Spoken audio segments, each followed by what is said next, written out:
السلام عليكم ورحمة الله شباب، شلونكم؟ ان شاء الله بخير. معكم هسه راكم قناة جاد اوف وور. طبعا شباب، اليوم اللي ما يعني راح اقول لكم فد شي واحد اللي انا ما اقدر اصوركم مقاطع من حاسب، بس اقدر بالبلاي ستيشن 3، لان انا هذا مالت البرنامج مال كومنت ستوديو 8 ما يقدر يعني من اطب عليه ما يفتح، يعني لازم اسوي امسحه وامس هذا احدث من جديد. فشباب انا ما اقدر يعني عبالي اليوم اسوي لكم على هذا ماينكرافت ستوري مود، بس انا بعد ما اطلع لكم وجهي الحقيقي ما رضى اطلع، يعني شنو اكثرتهم يغطون علي وهذا وكذا وذني السوالف مالتهم.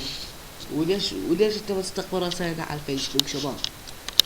انا رسائلكم ما اقدر استقبلها على الفيسبوك، نعم، لان انا شنو عندي دراسة، يعني هيجي مرات نص ساعة شو اسوي؟ نص ساعة هيك، يعني اذا اتقل المجال اصور، بس انا يعني مقطع قصير هذا وياي، فان شاء الله يعني مو واحد يغلط علي ليش بطلع وجهك ليش بطلع وجهك. فاذا عجبكم مقطع لا كسر كمان، اذا عجبك المقطع اشترك بالقناة وتشترك من هذا زو ستار، موجود رابط الصفحة مالته بالدسكربشن. كان معكم حسين العراقي من قناة. في امان الله، مع السلامة.